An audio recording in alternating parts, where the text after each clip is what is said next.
બાપજી ખાસા સમયથી હવે આમ જીવનમાં એવું થઈ ગયું છે કે જ્યાં પણ કંઈક શીખવા મળે તો તમારી હાજરીની અનુભૂતિ ઓટોમેટિક થઈ જાય છે.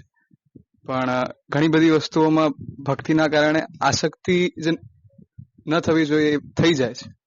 એટલે તમે મીરાબાઈ કીધા, પણ રાધાએ એવું આખી જીવન કઈ રીતે આસક્તિ રહિતની ભક્તિ કરી કૃષ્ણની જોડે, એ સાંભળવું છે. અત્યારે ધારા બીજ ચાલે છે. રાધા માટે મારે છે ને બહુ ઊંડા 900 ફૂટ જવું પડે. અત્યારે વેદાંત ધારા ચાલે છે. ચાલો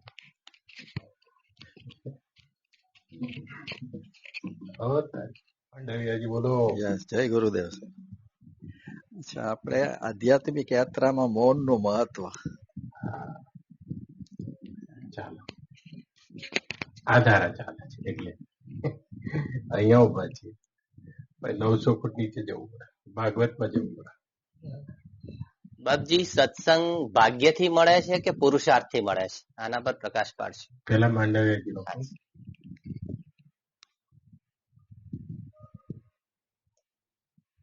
મૌન છે ને કોઈ ક્રિયા નથી. મૌનનો અર્થ છે કોઈ ક્રિયા નથી. આપણે મૌન શબ્દનો અર્થ એવું કરે છે વાણીનું મૌન. વાણીનું મૌન કરી દે એટલે આપણે એમ તો ના બોલવું હોય એટલે મૌન થઈ ગયું. પણ મૌન શબ્દ છે તે એક પ્રદેશનું નામ છે.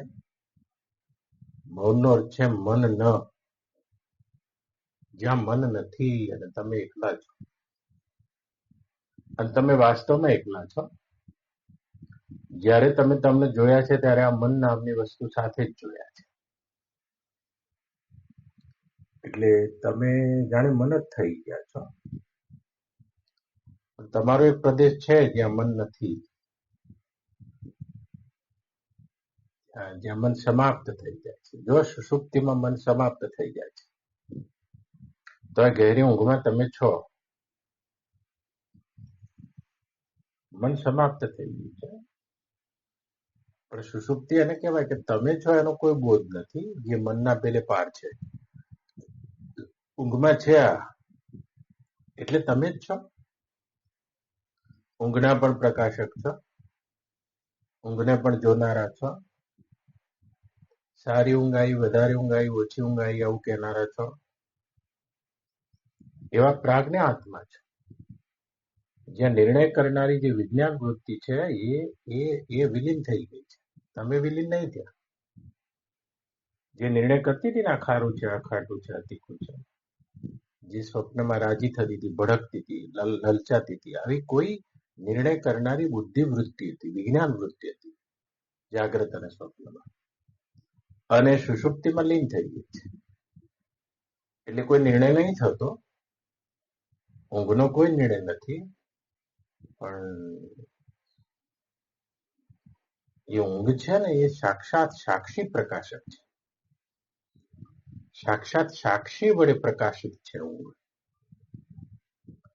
અહીંયા જો બહાર તમને સફરજન દેખાય છે, આ સફરજન સાક્ષી તો છે જ પ્રકાશકમાં, તમારો આત્મા તો, પણ બુદ્ધિ નામની વૃત્તિ છે એને પ્રકાશ કરવા માટે. બુદ્ધિ નામની વૃત્તિ હોય અને સાક્ષી તો હોય જ, ત્યારે આ સફરજન છે એવું જ્ઞાન થાય છે. બુદ્ધિ નામની વૃત્તિ હોય અને વિજ્ઞાન વૃત્તિ કહે છે, બુદ્ધિ વૃત્તિ કહે છે. અને આ સ્ત્રી છે, આ પુરુષ છે, આ દ્રશ્ય છે, એ વિજ્ઞાન નામની વૃત્તિ હોય ને સાક્ષી તો હોય જ. આ બે ભેગા થાય ત્યારે જાગ્રતનું જ્ઞાન છે, સ્વપ્નનું જ્ઞાન છે. પણ સુષુપ્તિના જ્ઞાનમાં જે વિજ્ઞાન કરનારી વૃત્તિ છે, બુદ્ધિ વૃત્તિ છે, નિર્ણયાત્મક વૃત્તિ છે, આ લય પામી જાય ઊંઘમાં. હવે આ ઊંઘ શેનાથી પ્રકાશિત થઈ રહી છે? એ તો તમારા ચેતન આત્માથી પ્રકાશિત થઈ રહી છે. પ્રત્યેક આત્મા, આ પ્રત્યેક આત્મા છે. એ પ્રત્યેક એટલા માટે કહેવાય છે કે તમે તમારા ઊંઘનો સાક્ષી છે. હકીકતે ઊંઘનો સાક્ષી નથી.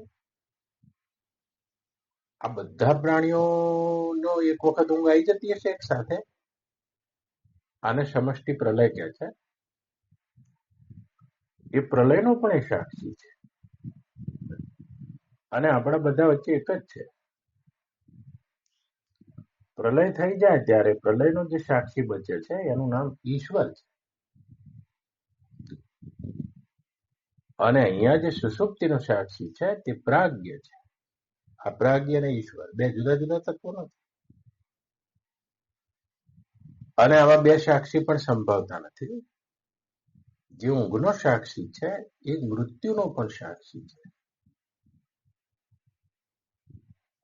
અને આવા અનંત અનંત બ્રહ્માંડોની ઊંઘ આવી જાય, પ્રલય આવી જાય તો પ્રલયનો પણ સાક્ષી છે. એક જ છે આપણા બધા. તો આપણા બધા ઘાટ જુદા જુદા જોવા માંડવીએ છીએ, પણ કાંઈ એ સાક્ષી જુદો જુદો નથી, એનું એકત્વ છે. એકત્વ છે. તો આ જે સાક્ષી છે ઊંઘનો, તો ત્યાં તો બુદ્ધિવૃત્તિ લય પામી ગઈ છે, મન પણ લય પામી ગયું છે.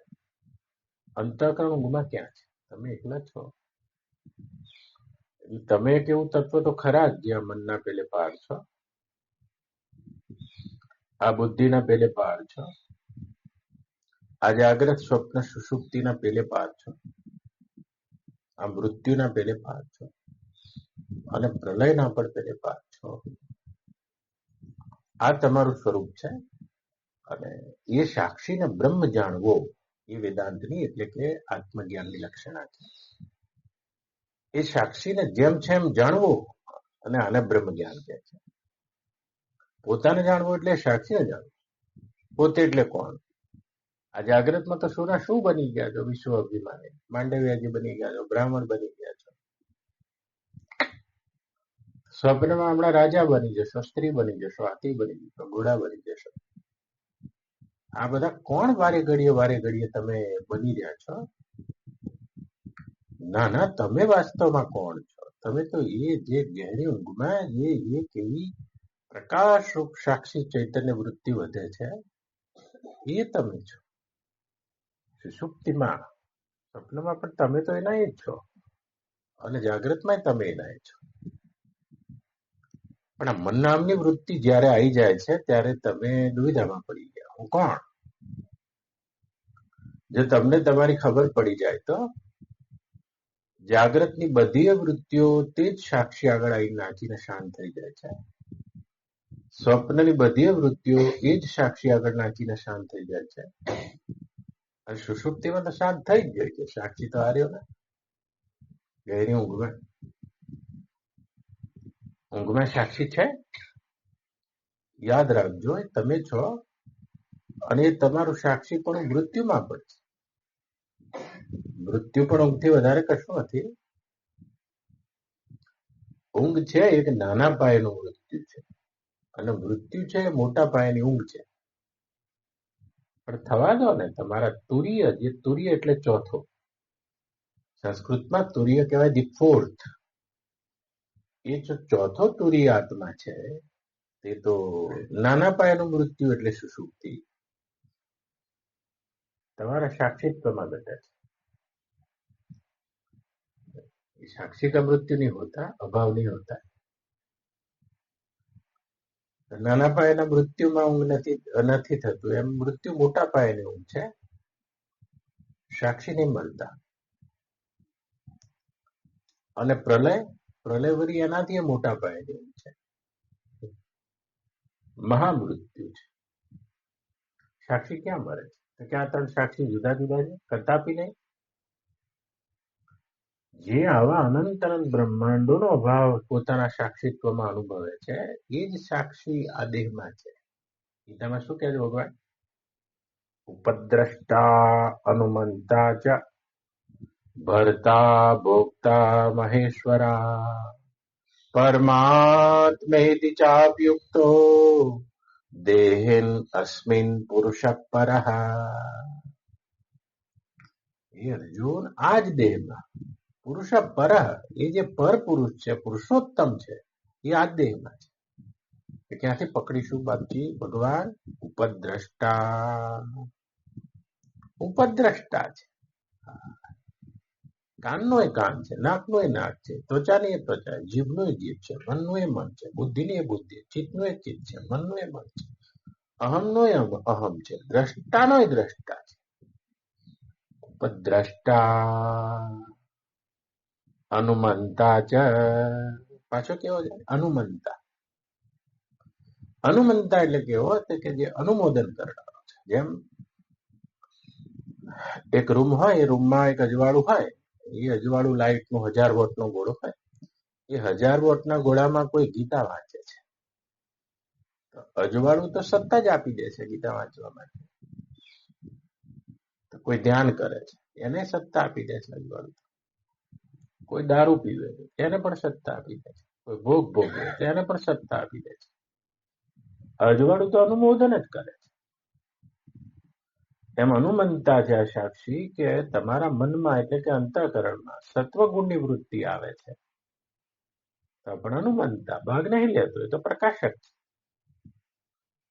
રજોગુણની વૃત્તિ આવે છે જ્યાં તમને ઈચ્છા, ક્રિયા, ભોગ આદિ સૂજે છે, એ વૃત્તિમાં તો એ આત્મા તો અનુમંતા જ છે. અનુમંતા એટલે જેમ 1000 વટના ગોળામાં કોઈ દારૂ પીવે તો અજવાળાને શું? કોઈ ઊંઘી જાય છે તો અજવાળાને શું છે? તો તમારી જે વૃત્તિ છે એમાં ક્યારેક સત્વગુણ આવે છે. અત્યારે સત્વગુણ આવ્યો છે, તમે બાપજીને મળવા આવ્યા છો, તો કેટલા બધા અમદાવાદમાં છે, પણ તમને મળવાની ઈચ્છા થઈ છે.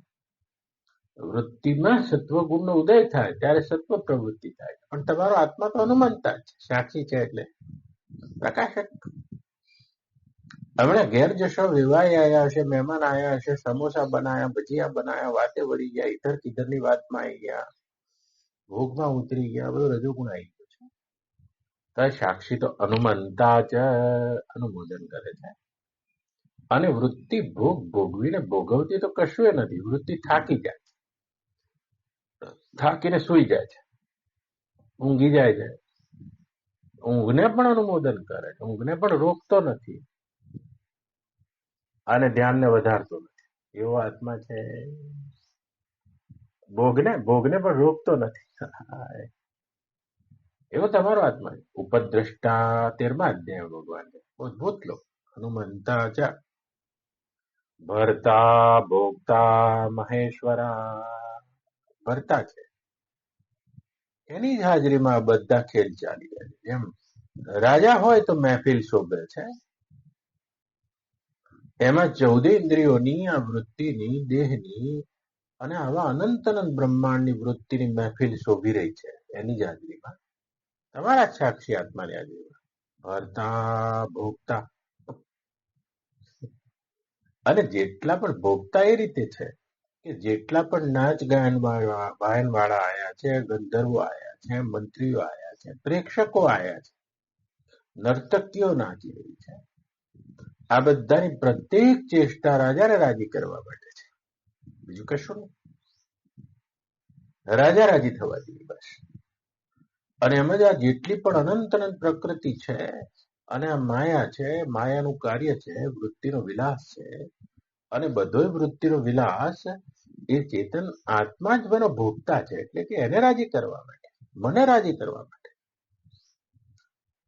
માયા નાચ નચે છે, જુદા જુદા ખેલ કરે છે, એટલા માટે ભોગતા પણ છે. મહેશ્વરા, ઈશ્વરોનો પણ ઈશ્વર છે. ઈશ્વરોનો ઈશ્વર એટલા માટે છે કે બ્રહ્મા પણ જેનાથી બ્રહ્મા છે, વિષ્ણુ પણ જેનાથી વિષ્ણુ છે, શિવ પણ જેનાથી શિવ છે.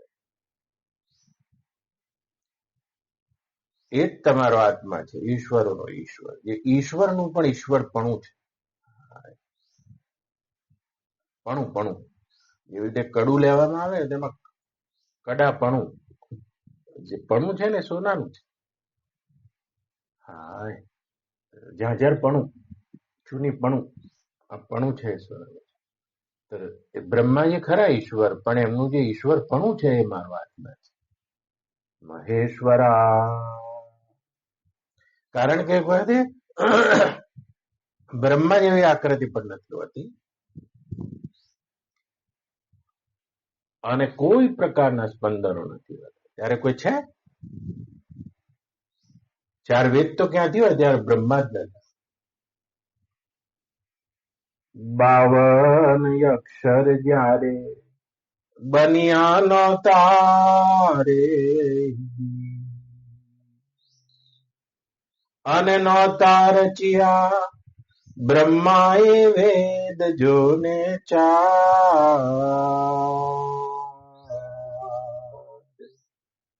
એથી આગળ કહો ને શું હતું રે? ઈશ્વરને ઓળખવા હોય તો આવજો રે, અને બતાવું તમને સહેલામાં સહેલો ઉપાય.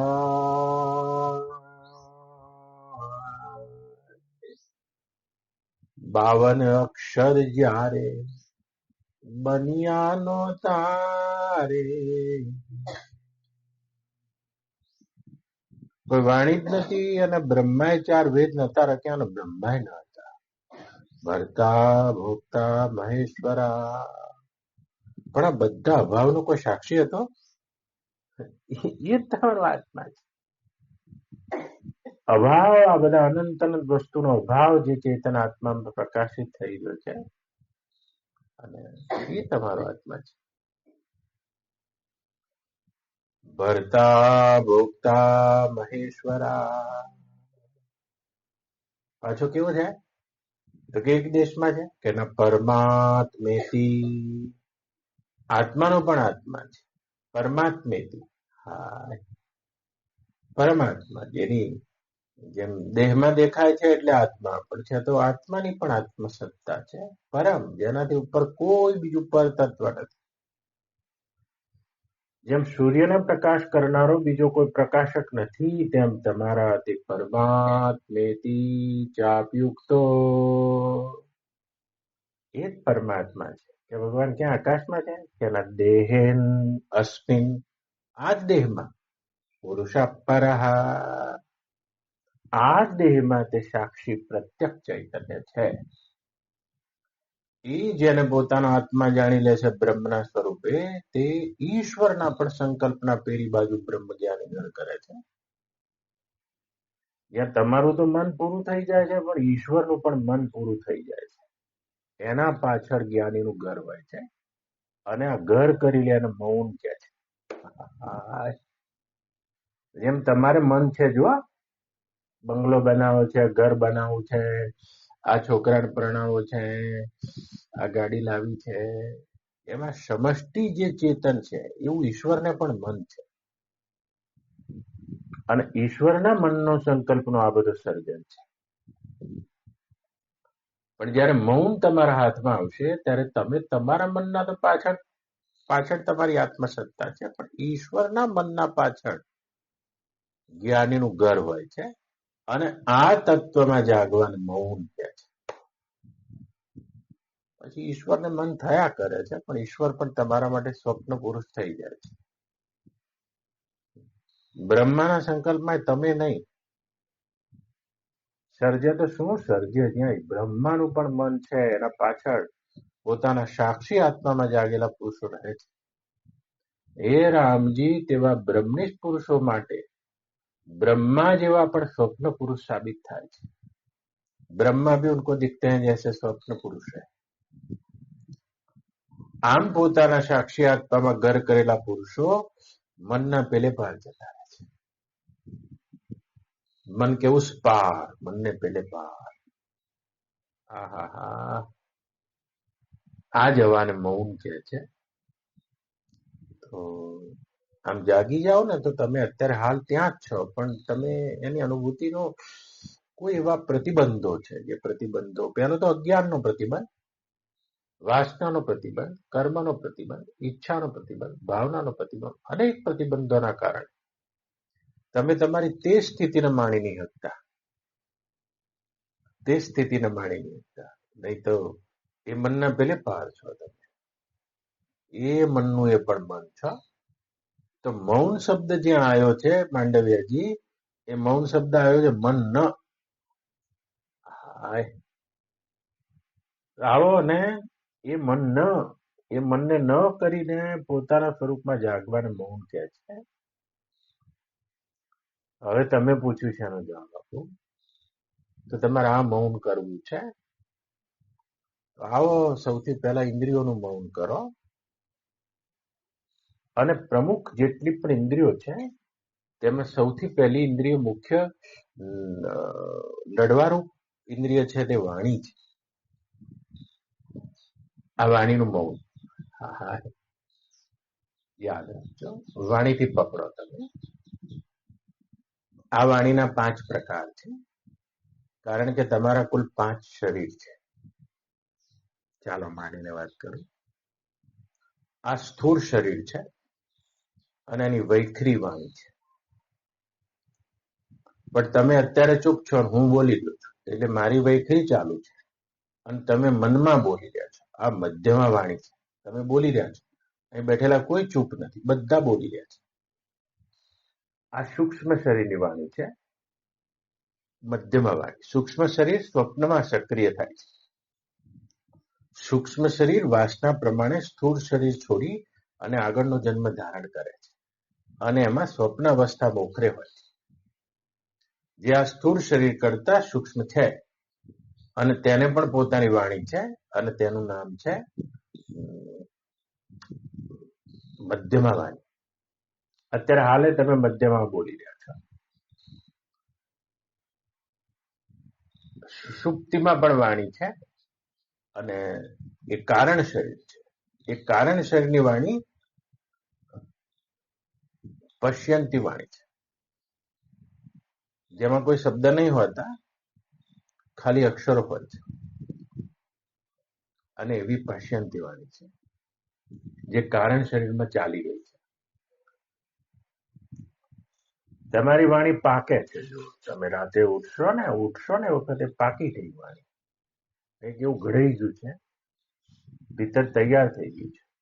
જેમ એક કંદોઈ હોય, કંદોઈના ચોસલા તૈયાર થઈ ગયા હોય, બીજા દિવસે ખાલી વેચવાના જ રહે. એમાં સુષુપ્તિની વાણી છે આ પશ્યંતી વાણી, જેમાં અક્ષર છે માત્ર. એક ચોથી વાણી છે પરાવાણી, જે તમારી મહાકારણ શરીરની વાણી છે. અને 5મું પરમ કારણ શરીર છે, જેની મૌન વાણી છે. મૌન પણ એક વાણી છે, યાદ રાખજો. તો દેશના ઋષિએ આ મૌનની સાધના દ્વારા આ 5 શરીરના મૌન વિચાર્યા છે. જો તમારી વૈખરીનું મૌન સધાઈ જશે તો સ્થૂળ વાણીની બધી ઇન્દ્રિયોનું મૌન સધાઈ જશે.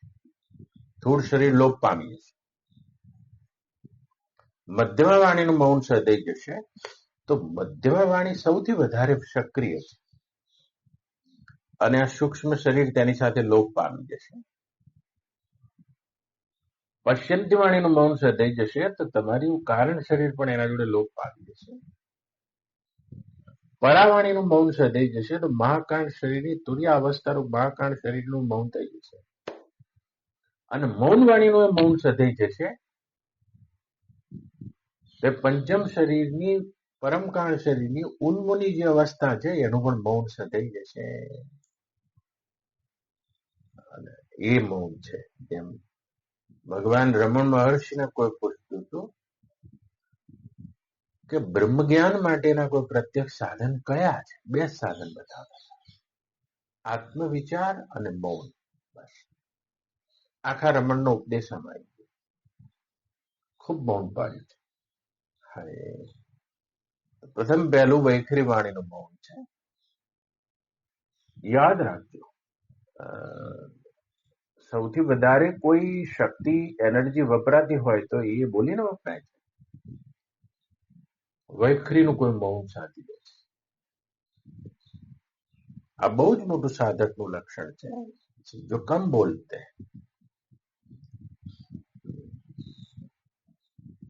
એની ધીરે ધીરે બધી ઇન્દ્રિયો છે તે વિખરાતી જશે, કારણ કે વૈખરીનું મૌન સિદ્ધ થઈ જાય છે.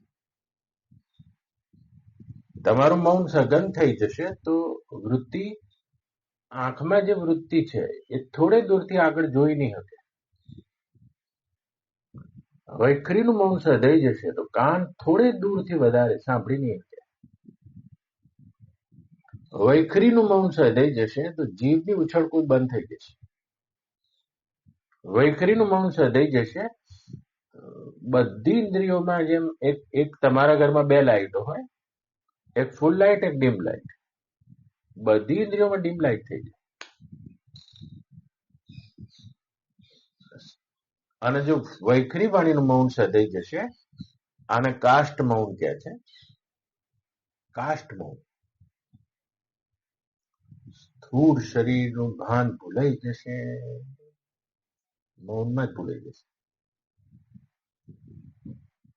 પછી આવે છે મધ્યમા વાણીનું મૌન. અઘરામાં અઘરું એ છે. આમ તો આપણા જેવા સાધકો માટે તો વૈખરીનું મૌન જ અઘરામાં અઘરું છે. કારણ કે જયારે વૈખરી વાણીનું મૌન આપણે વિચારીએ છીએ ત્યારે કરી નહીં શકતા, બોલી જઈએ છીએ, એક ઈશારા કરી દઈએ છીએ.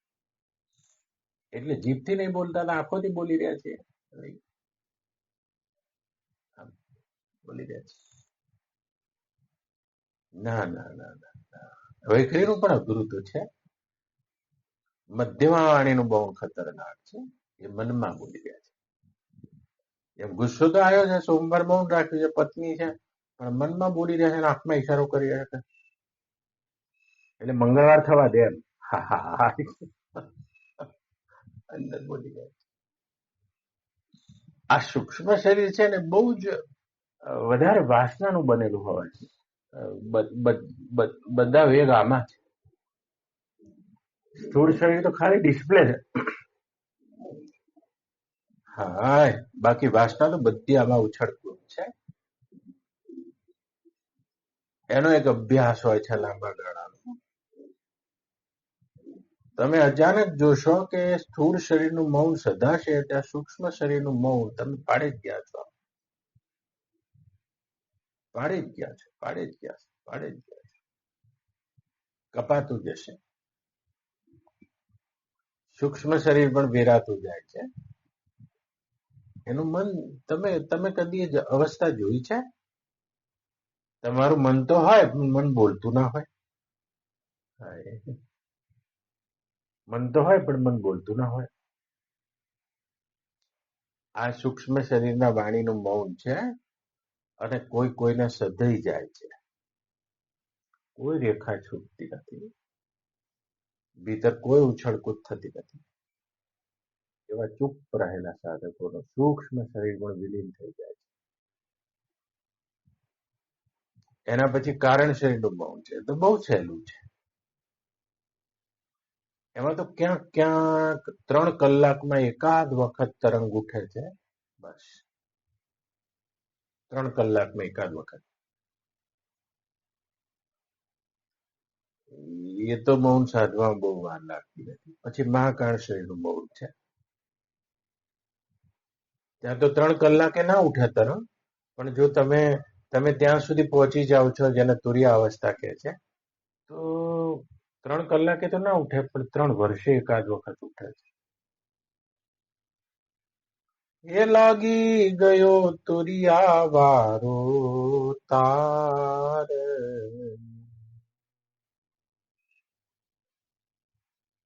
એના માટે ના બોલવું સહજ થઈ જાય છે. એવા પુરુષોનું જે પરાવાણીનું મૌન જેને સતી, પાકટ મૌન, પરું નહીં કહેતા ગુમડું પાકી ગયું, એમાં પાકેલી વાણી પરાનું મૌન છે. એ જેને સદાઈ જાય છે એને ઘણીવાર વ્યવહારમાં આ સ્થૂળ શરીરથી બોલવું એ પડે છે. બોલતો હોય છે વધારે કે ઓછું, પણ એનું કોઈ વિશેષ ભાન એને નહીં. એવો થઈ જાય છે એનો પરાવાણીનું મૌન સદાઈ જાય છે. એટલો બધો ઊંડો જતો રહ્યો છે. એ પરાવાણી, જ્યાં વાણી તો વિખરાતી નહીં, વાણી બનતી પણ નથી, અક્ષરો પણ નથી. અકાર ઉકાર અને મકાર એ પરારૂપ વાણી પણ જ્યાં શાંત થઈ ગઈ છે, આવી અવસ્થા છે. આ પંચમ શરીર છે એ પરમ કારણ શરીરની ઉન્મુની અવસ્થા. અમની કહે કબીર ઉન્મુન રહેની. આવું ઉન્મૂન શબ્દ આપણા દેશી સંતો વાપર્યો, કબીર સાહેબ વાપર્યો. કોઈએ પૂછ્યું કે કબીરજી આજકાલ મગર રહેને આगे और क्या है? पहले तो काशी रहते थे, મરવાના થયા એટલે મગર જતા રહેતા સાહેબ કબીર. એટલે એમને કીધું કે હું તો કે મગરમાં નથી કે આપ કાશીમાં નથી. કહે કબીર ઉન્મૂન રહેની, हमारी रहनी तो उन्मून है. હા, ઉન્મૂન મૂળ શબ્દ છે અમન. એક એવું મન રહી, મૌન વાણીનું પણ મૌન. હા, પરાવાણી તો મૌન ખરું, પણ મૌન વાણી. તો જુઓ, જેવા મૌનમાં પ્રવેશ કરશો ત્યારે શબ્દો તો બંધ થઈ જશે. શબ્દો બંધ થઈ જાય છે. શબ્દો બંધ થઈ ગયા પછી નિશબ્દ. એ નિશબ્દનો પણ શબ્દ હોય છે. એના પછી અઘોર. આપણે ત્યાં અઘોરી શબ્દો આવ્યા છે. આને અઘોરી કહે છે. આમ નાગા ફરે એને અઘોરી નહીં કહેતા. જેમ કોઈ પણ પ્રકારનો ઘોર નથી, રવ નથી, અવાજ નથી, એવું નિશબ્દનું પણ મૌન જેને સજેલું છે, અઘોર. આ પંચમ શરીરનું મૌન છે, જેમાં પાંચમું શરીર પણ વિલીન થઈ જાય છે. વિલીન થઈ જાય છે. આપણા દેશી સંતો પણ આ શબ્દનો ઉપયોગ કરે છે. ગગન મંડળમાં બેની ઉન્મૂન કુવો, ત્યાં તો અમીરસ ભર્યા છે જોને પાણી. મને બોલાવે સદગુરુ જ્ઞાની. હું તો આ ચાલી ભરવાને પાણી. મને બોલાવે સદગુરુ જ્ઞાની. છોડીને પિયરિયું મારે જાવું રે સાસરીએ. એમાં શરમ જોને મને શાની. મને મારા બોલાવે સદગુરુ જ્ઞાની. હે ગગન મંડળમાં બેની ઉન્મૂન કુવો. ઉન્મૂન અમન, ત્યાં તો અમીરસ ભર્યા છે જોને પાણી. મને બોલાવે સદગુરુ જ્ઞાની. દાસ રે સતાર ને ગુરુ અનવર મળ્યા. એ મને વાતો બતાવી છાની છાની. મને મારા બોલાવે સદગુરુ જ્ઞાની. હું તો આ ચાલી ભરવાને પાણી. મને મારા બોલાવે સદગુરુ જ્ઞાની. આપણા વિસનગરમાં સતાર સાહેબ થઈ ગયા. એમના ગુરુ હતા વિજાપુરમાં અનવર કાજી, મુસલમાન. દાસ રે સતાર ને ગુરુ અનવર મળ્યા. આ સતારના એક ગુરુભાઈ હતા ગેબન શાહ. અહીંયા 2 ખેતર પાછળ એમની મજાર છે, આપણે અહીંયા સાણંદમાં. દાસ રે સતાર ને ગુરુ અનવર મળ્યા. મને વાતો કીધી છે છાની છાની. મને બોલાવે સદગુરુ જ્ઞાની. ગગન મંડળમાં બેની ઉન્મૂન કુવો. તો શબ્દ છૂટી જાય છે, નિશબ્દ. એ નિશબ્દનું મૌન થઈ જાય છે. નિશબ્દનો પણ એક સવાજ હોય છે, યાદ રાખજો. જેમ રાત્રિમાં જો એક શાંતિ હોય, એ શાંતિનો અવાજ હોય છે. सन्नाटे का भी एक अवाज होता है, क्या समझते हो? तो ये मौन वाણીનો પણ એક અવાજ છે, તો એ નિશબ્દનો પણ એક અવાજ છે, એ પણ શમી જાય છે. અઘોર, હાય, એક એવો અઘોર પ્રદેશ હાથમાં આવે છે, અને અમે નાથ યોગીઓ અઘોરી કહીએ છીએ. નાગા થઈને ફરે અને નહીં, આ પાંચે શરીરોથી જે નાગા થઈ ગયા છે, આના અઘોરી કહે છે. એવા પોતાના સ્વરૂપમાં માને છે, એવી સ્થિતિમાં માને છે. શું પછી એટલે ઊંડે ઘર કરીને બેઠા હોય છે. બાર જગતમાં ચાલે બધા નાટક છે, યાદ રાખજો, બધા ચુડેલના ખેલ છે. અને એવા હોય છે. જો આજ બે જ ખેતર પેલી બાજુ ગેબન શાહની મજાર છે, એ સત્તાર શાહના ગુરુભાઈ હતા.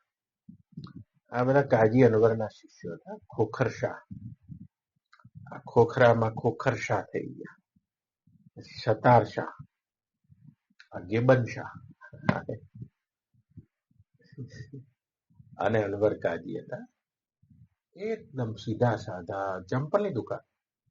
દાસ રે સતાર ને ગુરુ અનવર મળ્યા. વિજાપુરમાં ચંપલની દુકાન. એ મને વાતો બતાવી છાની છાની મને, એ મારા બોલાવે સદગુરુ જ્ઞાની. તો આવા મનના બેલે પાર જવાની આ સમગ્ર પ્રક્રિયા છે. એક ચાવી લેવી હોય તો પકડી શકાય. વૈખરી કા મૌન. પેલા વૈખરીનું સાધો. આપણે બહુ જ મોટા સંત થઈ ગયા ગુજરાતના, ગઈ સદીના રણછોડદાસ બાપુ, રાજકોટ વાળા. મૌન, આ મૌન સાધના હતી. આ પાંચે મૌન. હાય, થયા છે મોટા પુરુષો, પણ હું નામ દઈશ ને તમે નામ નહીં આપ્યું, કારણ કે તમે શોપિંગ મોલમાં ફરવા વાળા છો, ઘી ગોતો છો. થયા છે ગઈ સદીના. 71 લડાઈ થવાની હતી, અને એ વખતે તત્કાલીન મુખ્યમંત્રી ગુજરાતના આપણા રણછોડદાસ બાપુ જોડે ગયા, જે નામ હું ભૂલી ગયો છું, મુખ્યમંત્રી. એ પહોંચ્યા અને કીધું કે સોમનાથમાં બોમ્બ પડવાની શક્યતા છે બાપુ. આ તો બધા ફક્કડ પુરુષો છે. એમને કીધું કે મને લઈ જાઓ, મારે ત્યાં આગળ માળા કરવી છે 71માં સોમનાથના મંદિરમાં જ્યાં પડવાનું. કોઈએ કીધું તમે શું કરશો? પણ કે હું બેઠો છું ત્યાંની 1000 કિલોમીટરની રેન્જમાં કોઈ બોમ્બ ના આવી શકે. આ મારી સાધના છે, એમ કહેતા રણછોડદાસ. આવા પુરુષ થઈ ગયા. એક પોતરી પહેરવા. હાય, મોટા પુરુષો થાય છે, યાદ રાખજો. અને પછી આવા પુરુષોનું ડુપ્લિકેશન ચાલે છે બજારમાં. તો આના ડુપ્લિકેટ ફરતા હોય છે. ઓરિજિનલ તો આ રીતે ખૂણામાં બેસી ગયા છે, રણછોડદાસજીના જેમ, ગેબન શાહ જેમ. આ ચાર ખેતરી પેલી બાજુ કદી તમે ગયા નહીં. મજા છે, અહીંયા જ પડ્યા છે. વિચાર તો કરો. ચાલો, આપણે કઈ ગયેલા પુરુષો માટે કઈ આપણી વૃત્તિને વિશેષ કરવા નહીં માંગતા, પણ આ એક રસ્તો છે, તો જેને ધ્યાન સાધવું છે. તમને કંઈ પણ બોલવું ગમે છે, આ બહિર્મુખ વૃત્તિ છે. જો 4 દાડા પછી મહાભારતની કથા છે, અને મહાભારત છે તે તમારા ભીતરનું કુરુક્ષેત્ર શાંત કરવા માટે છે, શાંતિ પર્વ. અને બધાય પાત્રો ભીતર જ છે, ઘણી વાર કહેવાય છે. પણ મહાભારતમાં પ્રથમ પહેલો બબરીકને માર્યો છે, તમને ખબર હોય તો. જ્યાં 18 અક્ષોની સેના ઊભી થઈ ગઈ, પછી ભીમનો એક પુત્ર હતો બર્બરિક, અને ભીમનો અને બબરીક જયારે જતું હતું ત્યારે એની માતાએ પૂછ્યું કે, એની માતાએ કીધું કે જા, તારા બાપ દાદાઓ બધા આર્યો છે, હું તો રાક્ષસી છું, પણ આ બધા આર્યો છે, એટલે એમ કે તું તારા પિતાના કામમાં આય. તારા પિતા ભીમ છે, તારા મોટા બાપુજી યુધિષ્ઠિર છે, પણ કે મેં તો મારા બાપુજીને જોયા નહીં, હું ઓળખીશ કઈ રીતે? હું જઉં એવો યુદ્ધ ચાલુ હશે તો હું કયા પક્ષે લડું? મને કઈ રીતે ખબર કે આ મારા પિતાજીનો પક્ષ છે? કે ઓળખતો ના હોય તો હું તને એક રસ્તો કહું. એની માએ કીધું કે બબરીક,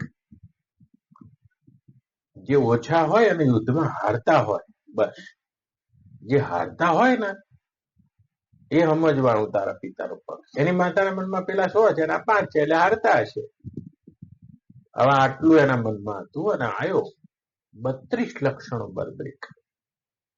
જોજો કહાની આજે તમે હારતા કહું પેલા.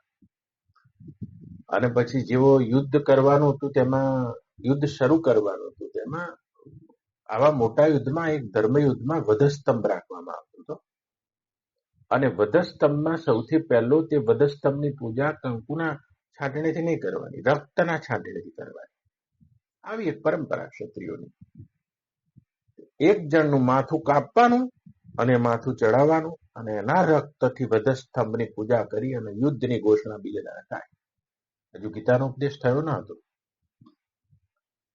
અને એવામાં બધા નક્કી કરતા હતા કોણ 32 લક્ષણો. બબરીક આવ્યો છે અને બબરીક તૈયાર થયો છે, હું તૈયાર છું. એનું માથું મૂક્યું છે કાપીને. છેલ્લે એક જ વસ્તુ એના મસ્તિષ્કમાં હતી કે જે હારે એ બાજુમાં જવાનું. આ બબરીકનું માથું છે. જ્યારે કૌરવો હારે તો પાંડવોને મારવા મળતું હતું, આ માથું છૂટું પડી જતું. અને જયારે પાંડવો હારે ત્યારે જે હારે એના પક્ષે થઈ જતું. 18મા દાડા સુધી છે. ભીષ્મ બન્યા પછી પણ આ બબરીકનું માથું અઠાસ્ય કરતું હતું. બહુ વિચારના અંતે આ બબરીકનો અર્થ મેં ગોત્યો છે. આ બબરીક છે તે બહિર્મુખપણું છે, આપણું બહિર્મુખપણું, આપણી વૃત્તિઓનું બહિર્મુખપણું. અને સૌથી વધારે બહિર્મુખ વ્યક્તિ જીભથી થાય છે, બકબક કરીને. આજ બબરીક છે. મહાભારત જીતવું છે તો ભલે આ બોલવું બહુ સારું છે, પણ તમારે આનું માથું કાપવું જોઈએ. આ બબરીકનું માથું કાપવું જોઈએ. આ પહેલામાં પહેલું છે, બકબક કરવું, બોલ કરવું. જીભથી ના બોલવું તો મનમાં બોલવું, મનમાં ના બોલવું ઊંઘમાં બોલવું, ઊંઘમાં ના બોલવું બોલવું. બસ. અને જોજો, ઘણાને બોલવાનું કોઈ કારણ ના હોય તો પછી સાચું ખોટું કરવા બોલતા હોય. તું ખોટો છે યાર, આર્યો સાચો છે. આ બાજુ માથું છટક્યું, ચાલુ મહાભારત. ખોટો કોણ છે તો કે નબળો છે એની બાજુ થઈ જ જવાનું. બસ, કશું કારણ કશું એ નથી, પણ તોય બોલી જવું પડે છે. સાચો ખોટો કરવા બોલી જવું પડે છે. આ ભયંકર વૃત્તિ છે મહાભારતની. બબરીક. ભીષ્મ પણ પડી ગયા તોય આ બબરીક અઠાસ્ય કરે જતો હતો. કૌરવો હારતા હતા, શૈલ્ય હતો તો એ શૈલ્યના પક્ષે થઈ ગયો છે. પાંડવોના ધડ ભીમના માથે જ વાગવા માંડ્યો. અરે યુદ્ધના 17મા દાડે ભૂલી જતો હતો. એને એની માતાનું જ વચન યાદ આવી જતું હતું. હા, એને એની માતાનું જ વચન. આ જે અત્યારે બળિયા બાપની પૂજા થાય છે ને, એ જ આ બબરીક છે, ખાટુ શ્યામ. હા, આખી કથા તો નહીં કહું, મહાભારતમાં કહીશ, પણ એ જ આ બબરીક છે. આપણા અંતઃકરણની વૃત્તિ છે. આજે ઘણા જો મૌન પાડવા માટે જંગલમાં ગયા છે,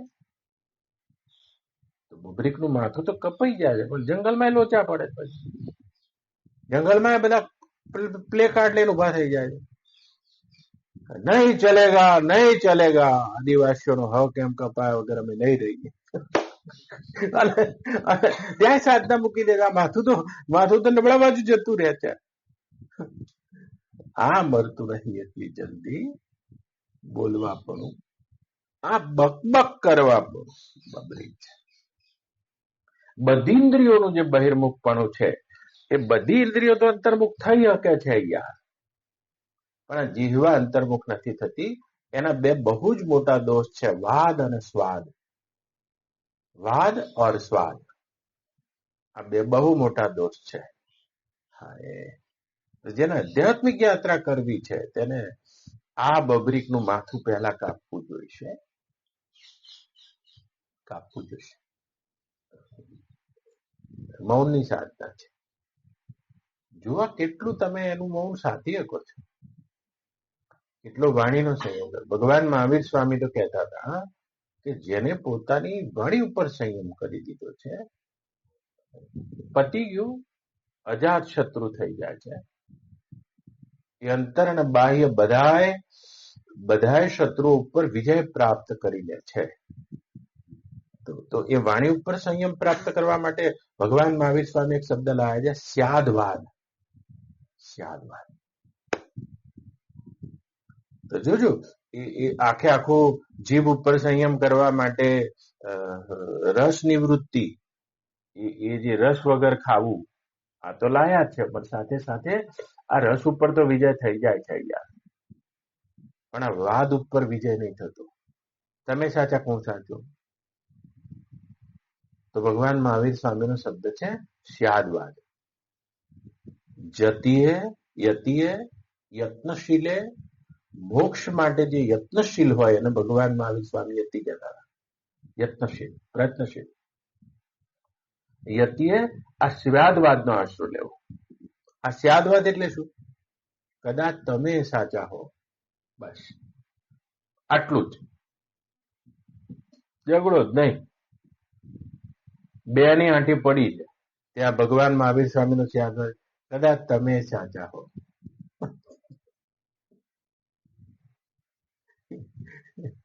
કારણ કે ગોતી લાયા હતા કે આ અહિંસાનો જે પરમો ધર્મ છે, સૌથી વધારે હિંસા શસ્ત્રોથી નહીં થતી, સૌથી વધારે હિંસા તો વાણીથી થાય છે.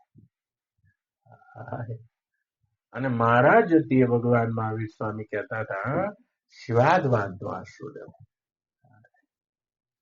જેને આ જીવનમાં વિતરાગ અવસ્થા પ્રાપ્ત કરી છે, સ્યાદવાદ. સ્યાદ એટલે કદાચ તમે સાચા હો. જો ભગવાન મહાવીર સ્વામી જ્યાં સુધી આ સૃષ્ટિ ઉપર ના આવ્યા અને ત્યાં સુધી રાજાઓ વચ્ચે તો આપણે બહુ હિંસા જોઈ છે, પણ મોટા ભાગની હિંસાઓ ધર્મ હિંસાઓ હતી. સાચું શું? સગુણ કે નિર્ગુણ? સાચું શું? રામ કે શિવ? સાચું શું? અલ્લાહ કે ઈશ્વર? ના ના. અને બહુ બધા વાદ, પંડિતોના વાદ. પંડિત વાદ વદેશો જૂઠા, કબીર સાહેબ કહે છે. पंडित वाद वदेशो उठा, पंडित वाद तेरा साहेब क्या ऐसा है?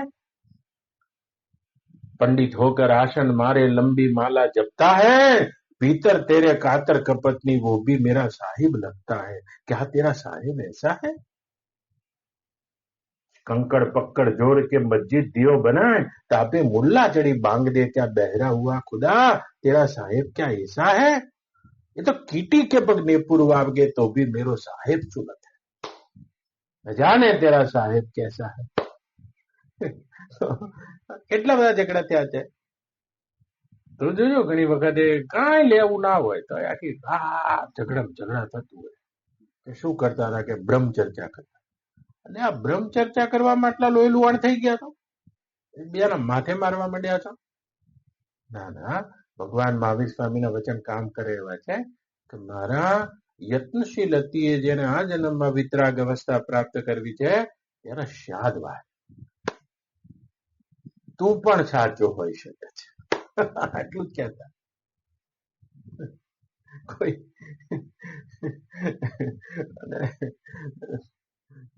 ગોશાલક આવ્યો છે, બહુ લાંબી કથા તો છે મારી. કોઈની સાથે તેમનો વિરોધ નથી, સૈદ્ધાંતિક વિરોધ પણ નથી, યાદ રાખજો. અને આ જગતમાં વૈચારિક અને સૈદ્ધાંતિક વિરોધ ખતરનાક હોય છે, અને તેમાં વાણી બહુ બહિર્મુખ રહેતી હોય છે. ઘરમાં પણ જોજો, આ દેરાણી, આ જેઠાણી, આ પાડોશી. જોજો હમણાં કાલથી શિબિર ચાલુ થવાની, એમાં પણ લોબી પડી જશે. 6 નંબરના રૂમ વાળા, 7 નંબરના રૂમ વાળા. પણ જેને વિતરાગ અવસ્થા સુધી જવું છે, સ્યાદવાદ, તમે પણ સાચા હોય શકો છો. रज्जब रोशन कीजिए, कोई पूछे क्यों ही हंसकर उत्तर दीजिए, હા બાબાજી. આપણે મોડું શાનું થાય છે કહો?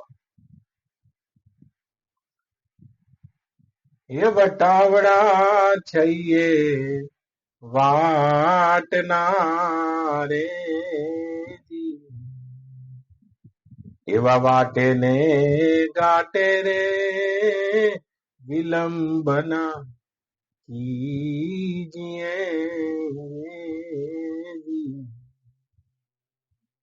આપણે ત્યાં મૂળદાસ સોની થઈ ગયા, મૂળદાસ લુહાર થઈ ગયા અમરેલીના, અને એ કહેતા હતા વાટે રે ઘાટે વિલંબ ના કરીએ, વટાવડા છીએ વાટના.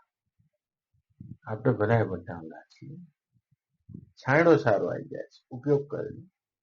તડકો આવી જાય છે તો થોડું ઝડપ વધારી દો. છીણો સારો હોય તો બાવળને બેસાય, પણ એની હુર્યું નો હંગરાય, કોઠી ભરીને કાગડા.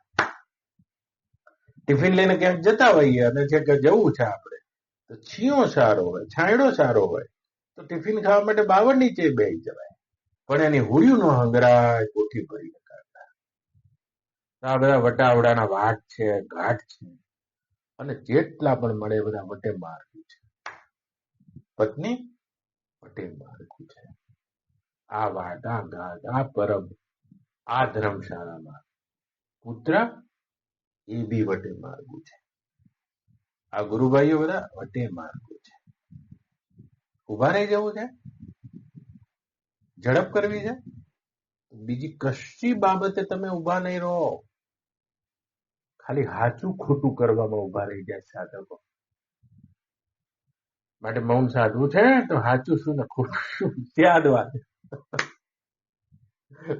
ભગવાન મહાવીર સ્વામી ખૂબ ઝીણું જોયું છે કે આ દેશ આટલો બધો ઋષિઓનો દેશ છે, અને આ ઋષિઓની ઉપનિષદોની આ પરંપરામાં લોકો કેમ આ પરમાત્માને પ્રાપ્ત થતા નથી.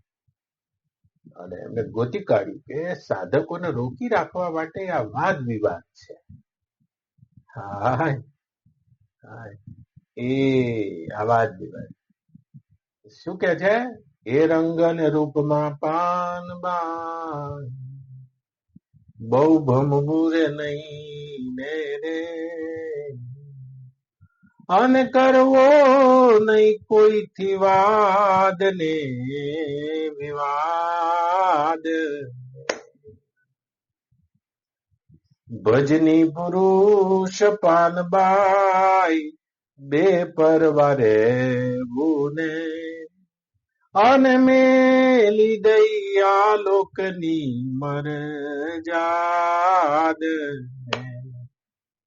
એ રંગ ને રૂપમાં પાનબાઈ, બહુ ભમવું રે નહીં ને રે. એક નાનું બાળક જોજો, એ પોતે પોતાની જ વિષ્ટામાં રમે છે.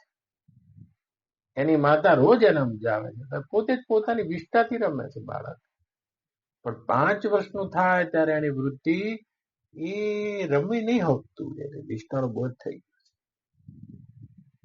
એમાં આપણે જોજો, આ શબ્દમાં, આ સ્પર્શમાં, આ રૂપમાં, આ રસમાં, આ રંગમાં, આ ભાસમાં, આ સ્વાદમાં આપણી વૃત્તિ રમી રહી છે. જેને ગંગા સતી જેવા બ્રહ્મેશ આપણે વિષ્ટા ફેંદી રહ્યા છે. આપણે એ કેમ ઉપર ઉઠી ગયા છે?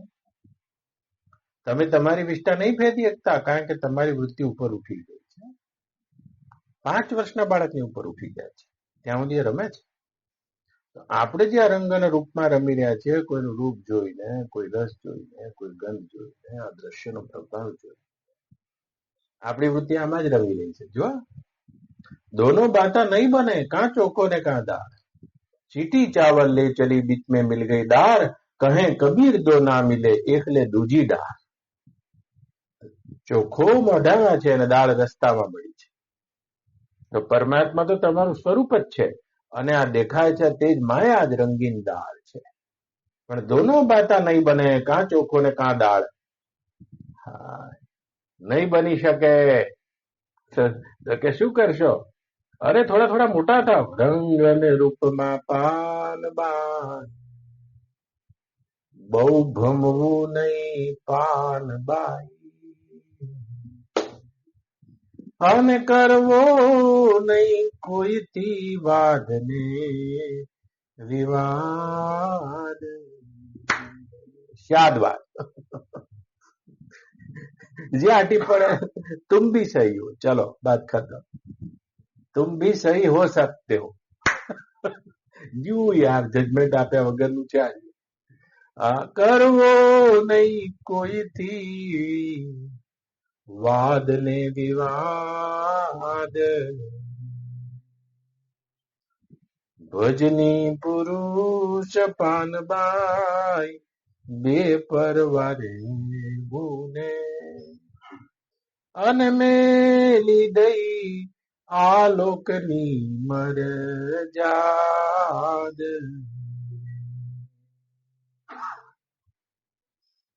કાયમ રહેવું એકાંતમાં પાનબાઈ, અને માથે જેને સદગુરુનો હાથ. એવો હાથ હો, વસ્તુ કહાं ढूंढे कहाँ, कई विधाले हाथ, कहे कबीर वे तब मिले जब बेदी लीजिए साथ. माथे जने सद गुरुनो जोने हाथ, કાયમ રહેવું પાનબા એકાંતમાં ને રે, માથે જને સદગુરુનો હાથ. એ રંગ ને રૂપમાં પાનબાઈ, ભમવું રે નહીં ને રે. આહા, કરવો નહીં કોઈથી વાદ વિવાદ. અચાનક તમે જોશો કે તમારી વાણી તો વાપરવાના પ્રસંગો બહુ ઓછા છે, એટલે વાદ વિવાદ છોડી દેશો.